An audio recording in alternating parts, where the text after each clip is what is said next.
Li kieku wieħed kellu jiddeskrivi l-poplu Malti fi żmien it-tieni Gwerra Dinjija kien jgħid li l-poplu Malti kien wieħed reliġjuż, biżel u qalbini li ftit li xejn kien jaqta' qalbu. L-istorja tal-Konvoj ta' Santa Marija tixed proprju dan.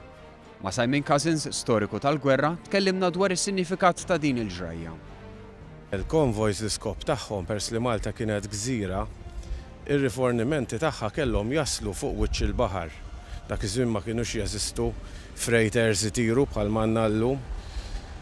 U kien hemm ladu fil-baħar, taħt il-baħar u fl-ajru wkoll. Fil-Gwerra l-għadu kien qalil u kull ma jmur l-attakki bdew isiru iktar frekwenti. F'pajjiżna beda jinħass in-nuqqas tal-ikel. F'Awwissu tal-1942 telqu mill-Ingilterra 14 il-bastiment merkantili li ffurmaw konvoj imsejjaħ pedestal. Il-konvoj kien jikkonsisti f'xejn inqas minn 85,000 tunnellata ta' provvisti fosthom tqiegħ, petrol, fjuwel għall-ajruplani u bombi.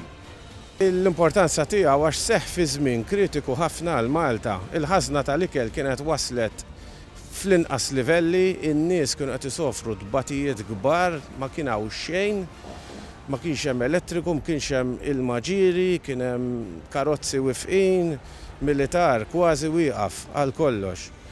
U l-konvoj ġab it-tama.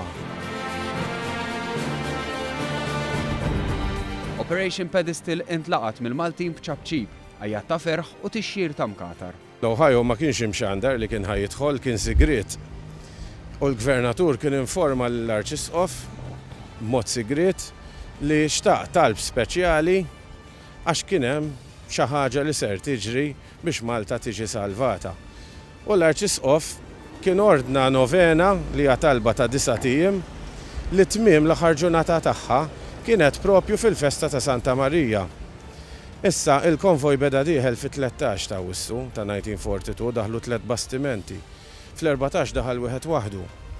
U t-tanker l-unika wieħed li kien qed iġorr il-fjuwil daħal propju fil-festa ta' Santa Marija.